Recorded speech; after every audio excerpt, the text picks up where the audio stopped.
नमस्कार, अपना एमपी आप देख रहे हैं। आपके साथ मैं हूं पुनीत और सीधे आपको ब्रेकिंग स्टूडियो लिए चल रहे हैं, जहां पर हमारे सहयोगी दीपेश मौजूद हैं। Deepesh, over to you. बिल्कुल, शुक्रिया पुनीत। और सबसे पहले दर्शकों को उन बड़ी खबरों से रूबरू करा देते हैं जिन पर लगातार हमारी नजर बनी हुई है। आज प्रधानमंत्री नरेंद्र मोदी ने मन की बात की, जिसमें उन्होंने सेना का मनोबल बढ़ाया और कहा कि उन्होंने चीन के खिलाफ करारा जवाब दिया है। देश में कोरोना की रफ्तार कम होने का नाम ही नहीं ले रही है। इस पर भी प्रधानमंत्री नरेंद्र मोदी ने कहा है कि लोगों को 2 गज की दूरी बना के रखनी चाहिए। अमित शाह ने भी एक इंटरव्यू में कहा कि हम कोरोना और चीन से जंग जरूर जीतेंगे। प्रदेश की सियासत की अगर बात की जाए तो आज सीएम शिवराज सिंह चौहान बीजेपी की वर्चुअल रैली के बाद दिल्ली के लिए रवाना हो रखे हैं, जहां मंत्रिमंडल विस्तार को लेकर चर्चा कर सकते हैं। दूसरी तरफ प्रदेश बीजेपी ने कमलनाथ के खिलाफ मोर्चा खोल दिया है। आज कई जगहों पर बीजेपी प्रदर्शन कर रही है और अंत में बात करने वाले हैं हम मोस्ट वांटेड जीतू सोनी की, जो आज गुजरात में पुलिस के खत्ते चढ़ चुका है। जीतू सोनी पर कई संगीन आरोप लगे हैं, जिसको लेकर पुलिस को पिछले 7 महीने से उसकी तलाश थी। तो ये वो तमाम खबरें हैं जिन पर दिन भर हमारी नजर बनी रखने वाली है। इंदौर पुलिस को बड़ी कामयाबी हाथ लगी है। मध्य प्रदेश पुलिस का most wanted Jitu Soni Indore crime branch team के हत्थे चढ़ चुका है। आखिरकार गिरफ्तार कर लिया गया जीतू सोनी। जीतू सोनी की गिरफ्तारी गुजरात के अमरेली से हुई है। डीआईजी हरिनारायण चारी मिश्र ने इस बात की पुष्टि की है। जीतू सोनी पर रेप, गैंग रेप, मानव तस्करी, अवैध कब्जे, जबरन वसूली के अलावा धोखाधड़ी समेत 56 मामले दर्ज हैं। जीतू सोनी पर इंदौर पुलिस ने 1,60,000 का इनाम घोषित कर रखा था। क्राइम ब्रांच की 12 से ज्यादा टीमें गुजरात में डेरा डाले हुए थी, उसके बाद उन्हें यह कामयाबी हासिल हुई है। तो कुछ दिन पहले जीतू सोनी के भाई की गिरफ्तारी गुजरात से होती है और उसके लगभग 4 दिनों के बाद जीतू सोनी भी क्राइम ब्रांच के हत्थे चढ़ जाता है, जिसकी गिरफ्तारी हो चुकी है। यह बड़ी खबर इस वक्त निकलकर सामने आ रही।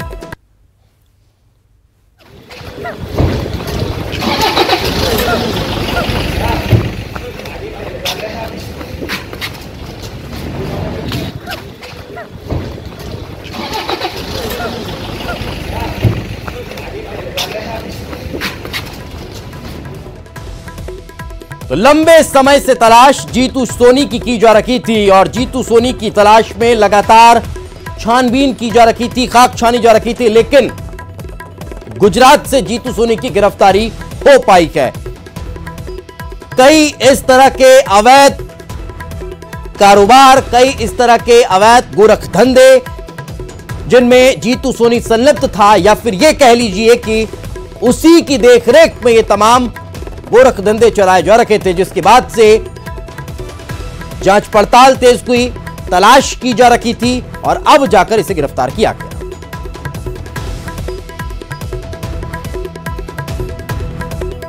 आज सुबह हम लोग जीतू सोनी को पकड़ने में सफल हुए हैं।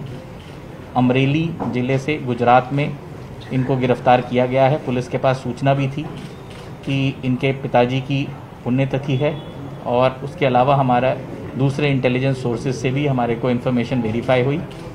इनको पकड़ के यहाँ पर लाया गया है। अभी रिमांड ली जाएगी। 45 केसेस इनके अगेंस्ट हैं, जिनमें कि अभी ये फरार थे, और इसको अरेस्ट करने के बाद रिमांड के दौरान विभिन्न थानों के द्वारा जो विवेचनाएं की जाएंगी वो सही तरीके से हों। जो एविडेंस इनसे कलेक्ट करना है वो सही से कलेक्ट हो, बयान वगैरह सब चीज़ें जो भी रिकॉर्ड होनी है वो समय पर हों। जो बेल वगैरह की जो अपोजिशन की कार्रवाई है वो भी एक प्रोफेशनल तरीके से हो। तो इस वक्त हमारे सहयोगी विकास हमारे साथ जुड़े हुए हैं, जिनके साथ मौजूद हैं कई वरीय अधिकारी, और क्या कुछ कह रहे हैं चलिए सुनते हैं।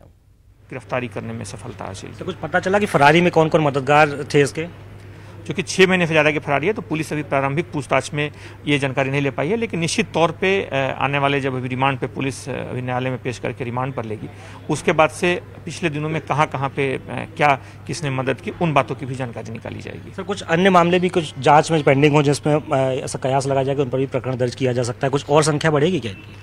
अभी जो पूर्व में जो मामले हैं उन मामलों की पुलिस अभी गहराई से जांच करेगी। इसमें अलग से टीमें बनाई गई हैं, इसमें कुछ सुपरवाइजरी के लिए अलग से कुछ एडिशनल एसपी के नेतृत्व में एक टीम गठित की गई है। इन सारे चीज़ों पर उद्देश्य है कि बिल्कुल सभी जो सटीक और सही तरीके से जितने फैक्ट्स हों वो सही तरीके से सामने आए। इसमें पूरी टीम लगातार उस पर निगरानी रखेगी और उम्मीद है कि आने वाले दिनों में जो भी तथ्य हैं, जो भी वस्तुनिष्ठ तरीके से सामने आएंगे।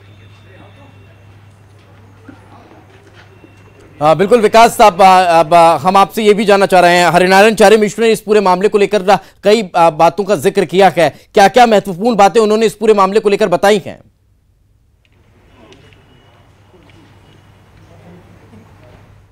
लगता है विकास से हमारा संपर्क नहीं हो पा रहा है। तो आप सुन रखे थे डीआईजी हरिनारायण चारे मिश्र को, जिन्होंने बताया कि इस पूरे मामले में कई और खुलासे होने की उम्मीद है। लगातार अब पूछताछ का सिलसिला अब आगे बढ़ता चला जाएगा और उसके बाद इस पूरे मामले से जुड़े हुए कई और लोगों के नाम भी सामने आ सकते हैं।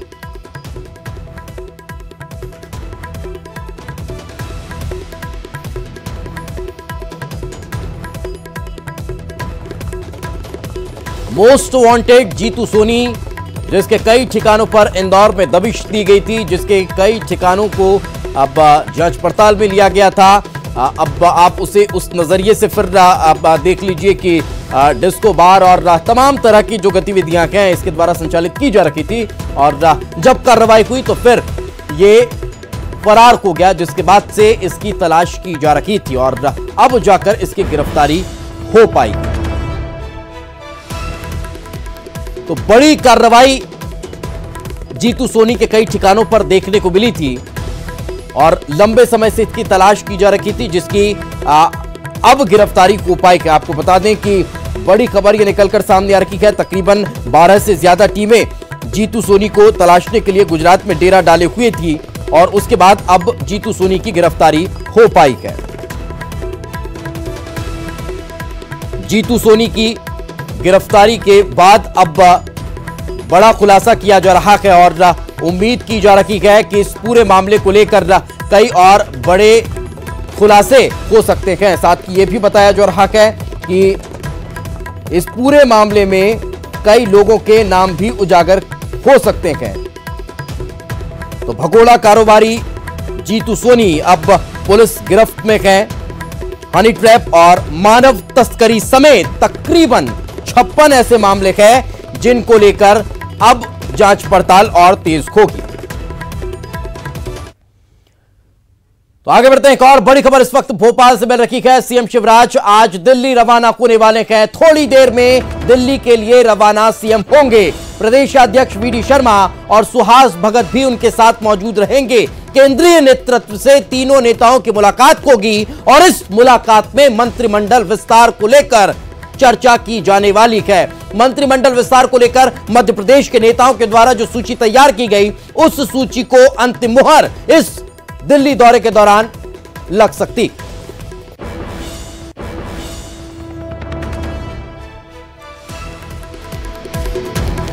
तो काफी महत्वपूर्ण यह दिल्ली दौरा माना जा रहा है। प्रदेश के मौजूदा हालात, उपचुनाव और मंत्रिमंडल विस्तार को लेकर यह दिल्ली दौरा काफी महत्वपूर्ण माना जा रहा है। इस दिल्ली दौरे के दौरान प्रदेश नेतृत्व के द्वारा मंत्रिमंडल विस्तार को लेकर जो सूची तैयार की गई, उस पर अंतिम मोहर लग सकती है।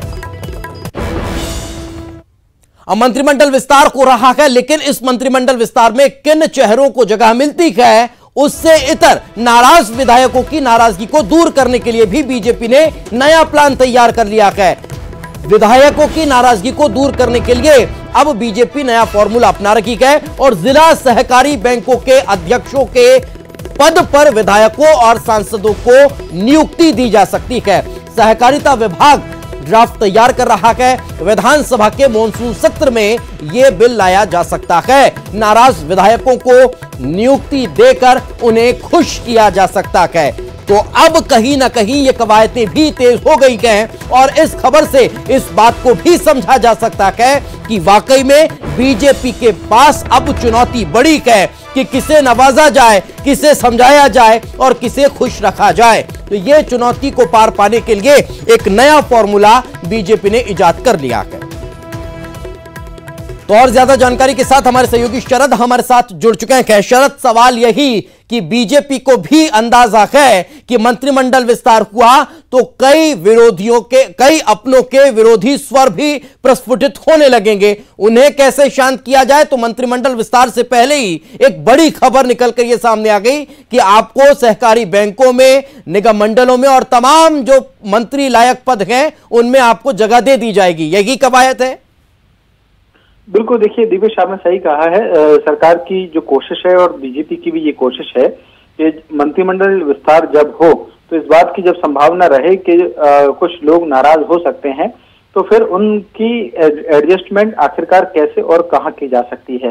इसी के बीच में एक खबर ये सामने आई है कि जो जिला सहकारी बैंकें हैं उनमें अध्यक्षों के पद पर सांसद और विधायकों की नियुक्तियों के प्रावधान जो पहले खत्म कर दिए गए थे उन्हें दोबारा से किए जा सकते हैं ताकि उनमें जो विधायक हैं जो नाराज हैं उनको एडजस्ट किया जा सके। इस संबंध में एक ड्राफ्ट भी तैयार होने की जानकारी सामने आई है और हो सकता है कि आने वाला जो मानसून सत्र हो उस सत्र में सरकार इस बारे में एक बिल लेकर भी आए। तो कोशिश तो यही है कि अगर कोई रूठे हैं या रूठे होने की संभावना है तो फिर उन्हें मनाया जाए और उन्हें मनाने के लिए जो भी जतन किए जा सकते हैं वो। लेकिन शरद, फिर सवाल ये है कि क्या जो रूठे हैं वो इन सब चीजों से मान जाएंगे? मंत्री पद और मंत्री पद जैसी सुविधा, दोनों में अंतर तो है। हाँ बिल्कुल, लेकिन देखिए अब ये बात भी स्वाभाविक सी है कि सभी को मंत्री नहीं बनाया जा सकता। बीजेपी की कोशिश ये है कि जो लोग कतार में हैं और दावेदार हैं, अगर उन्हें नहीं मिलता है मंत्री पद तो फिर किसी तरीके से उन्हें साधने की कोशिश हो। देखना होगा कि क्या जो दावेदार हैं वो इन बातों से खुश होते हैं, संतुष्ट होते हैं या नहीं होते हैं या फिर बागी हो जाते हैं। ये बहुत सारी बातें हैं जो मुझे लगता है कि शायद वक्त के साथ ही सामने आएंगी। बिल्कुल, चलिए बहुत बहुत शुक्रिया शरद इस तमाम जानकारी के लिए। तो कहीं ना कहीं अब एक नई कवायद बीजेपी में अब शुरू होने जा रही है, क्योंकि आपने सुना होगा कांग्रेस लगातार यह कहते आ रही थी कि हमें तो अपनों ने लूटा, अब ये अपने बीजेपी में न लूट मचा दें, तो फिर उसको लेकर पहले से एहतियात बरता जाना शुरू हो चुका है। चलिए आगे की खबरों के लिए रुख करते हैं न्यूज रूम का, जहां मौजूद हैं हमारे सहयोगी पुनीत, ओवर टू यू। शुक्रिया दीपेश। और बता दें कि कांग्रेस भी दूसरी तरफ तैयारी कर रही है, उपचुनाव की तैयारी कर रही है और एक्टिव हो जाएंगे कमलनाथ, क्योंकि पार्टी उन्हीं को आगे रखकर इस उपचुनाव की जंग को लड़ने जा रही है। 3 तारीख से उनके एक्टिव होने की खबर है कि 3 तारीख को उनके दौरों की शुरुआत हो जाएगी। पहला दौरा उनका बदनावर का होगा और स्थानीय नेताओं के साथ वो बैठक करेंगे। कांग्रेस के पक्ष में माहौल बनाने की कोशिश इस जनसंपर्क के जरिए होगी। जुलाई में सभी 24 सीटों पर कमलनाथ के पहुंचने का प्लान है। सिंधिया के इलाके में भी कमलनाथ पार्टी के नेताओं से मुलाकात करने वाले हैं।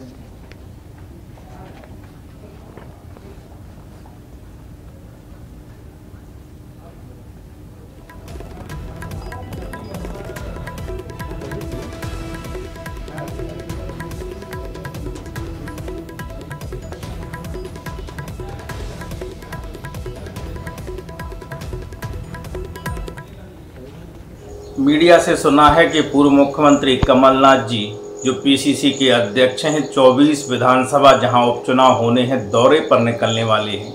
हर विधानसभा जाने वाले हैं, सभा करने वाले हैं, कार्यकर्ताओं की बैठक करने वाले हैं। तो जवाब भी देना होगा, बताना होगा कि आपने आर्थिक गद्दारी इस देश के साथ में क्यों की, छोटे कारीगरों के साथ में आपने द्रोह क्यों किया, आपने उसके धंधे पर लात क्यों मारी, आपने उसके पेट पर पत्थर क्यों बांधा। आपको बताना होगा कि आपने चीन से आने वाले सामानों पर कर क्यों कम किया और इस देश के, इस मध्य प्रदेश के छोटे कामगारों को, कारीगरों को मारने का काम क्यों किया, छोटे व्यवसायियों पर कुठाराघात क्यों किया। आपको जवाब देना होगा किसानों को धोखाधड़ी का, ठगी का आपको जवाब देना होगा महिलाओं के साथ में जो आपने कल्याणकारी योजनाएं बंद की, युवाओं का जो ढोल चलाने बैंडबाजी बजाने का आप केवल लुभावना वादा देते रहे, न बेरोजगारी भत्ता दिया, न रोजगार दिया, सरकारी भर्तियों पर प्रतिबंध लगा दिया। आपको जवाब तो सबको देना होगा और उन जनप्रतिनिधियों को भी जवाब देना होगा जिन्होंने वोट बटोरे आपकी सरकार बनाई और उनसे आपने मिलने तक से भी इनकार कर दिया।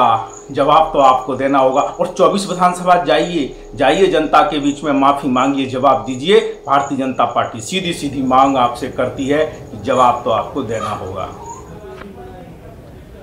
तो कांग्रेस अब सत्ता में नहीं है और इस लिहाज से अब संगठन को मजबूत करने के लिए क्या किया जाए, तो अब जंबो इकाइयां बनाई जाएंगी, इकाइयों को और विस्तारित किया जाएगा और उसमें जो असंतुष्ट हैं या जो इंतजार कर रहे थे, बहुत वक्त से पार्टी के लिए काम कर रहे थे, अब पार्टी उन्हें जब उपचुनाव सामने है तो पार्टी इकाइयों को बड़ा करके सक्रिय कार्यकर्ताओं को पदाधिकारी बनाएगी।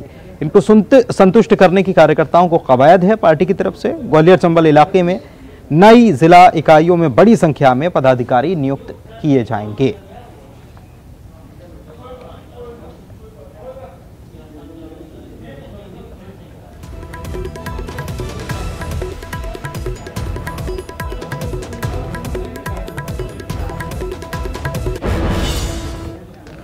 और रुक रहे हैं एक ब्रेक के लिए, जल्द लौटेंगे।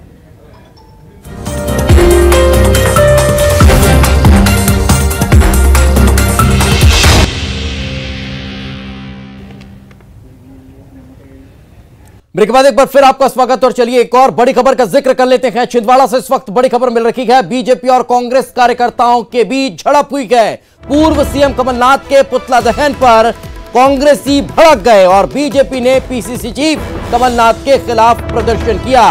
कांग्रेसियों ने भी यहां पर सीएम शिवराज का पुतला दहन करने की कोशिश की। पुलिस के साथ कांग्रेसियों की धक्का मुक्की हो गई, दोनों तरफ से जमकर नारेबाजी हुई। तो यह बड़ी खबर निकलकर सामने आ रही है, जहां बीजेपी पूर्व मुख्यमंत्री का पुतला दहन करने पहुंची थी तो कांग्रेस भी सरकार का पुतला जलाने का प्रयास करती नजर आई। ये बड़ी खबर इस वक्त हम आपको बता रखेंगे छिंदवाड़ा से, जहां पर बीजेपी और कांग्रेस के कार्यकर्ता आपस में गुत्थम गुत्था हो गए, आपस में झड़प हुई और फिर पुलिस को यहां पर मोर्चा संभालना पड़ा।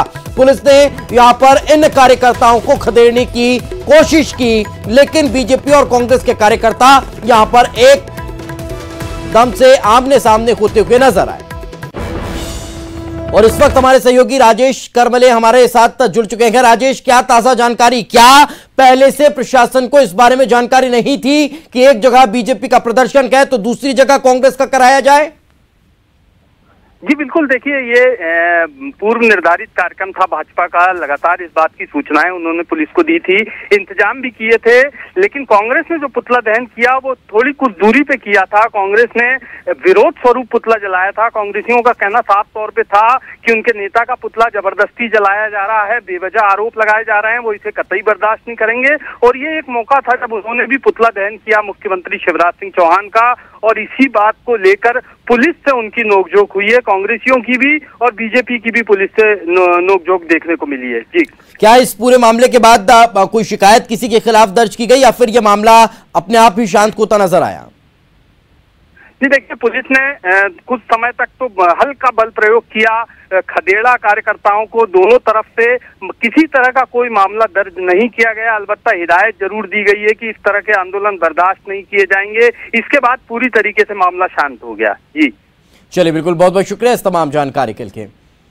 एक और बड़ी खबर का जिक्र कर लेते हैं जो भोपाल से है। भंवर सिंह शेखावत और कैलाश विजयवर्गीय का विवाद अब कहीं ना कहीं थोड़ा सा शांत होता इस लिहाज से दिखाई दे रहा है कि कैलाश विजयवर्गीय के समर्थन में बीजेपी उतर आई है। भंवर सिंह शेखावत से पार्टी ने जवाब मांगा है। बीजेपी प्रदेशाध्यक्ष वीडी शर्मा का बयान सामने आया और भंवर सिंह शेखावत से पार्टी ने जवाब तलब किया है। ये उन्होंने कहा कैलाश विजयवर्गीय को संगठन ने जिम्मेदारी दी है तो फिर उन पर जिम्मेदारी है, इस लिहाज से वो काम कर रखे गए। फिर उन पर जो सवाल खड़े हुए उसके लिए जवाब अब भंवर सिंह शेखावत को देना होगा।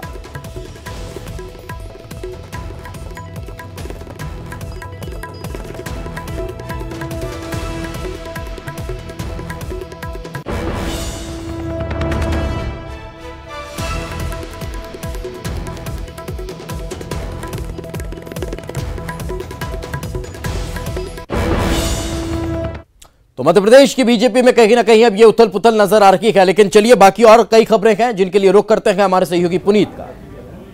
शुक्रिया दीपेश। और बता दें, जानकारी दे दें दर्शकों को कि आज छत्तीसगढ़ में बीजेपी ने वर्चुअल रैली का कार्यक्रम रखा था, जिसमें मध्य प्रदेश के मुख्यमंत्री शिवराज सिंह चौहान ने भी इस वर्चुअल रैली को संबोधित किया।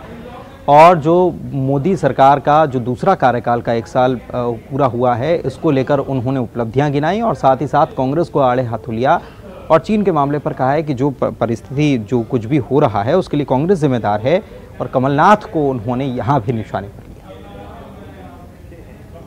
लेकिन आज हम इकट्ठा हुए हैं, हम याद करो एक दिन वो थे जब बात बात में चीन हमें आंखें दिखाता रहता था, चीन हमें डराता था, पाकिस्तान डराता था, श्रीलंका जैसे देश डराते थे, पिद्दी पिद्दी से देश हमें डराते थे और तब हम आंख मिला के बात नहीं कर पाते थे। लेकिन अब चीन ने दुस्साहस किया, गलवान में गिरेबान डालने की कोशिश की।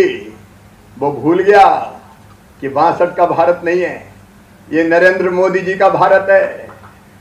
चीन अकड़ा तो हमारे सैनिकों ने चीनियों की गर्दन तोड़ के वहीं पटक दिया।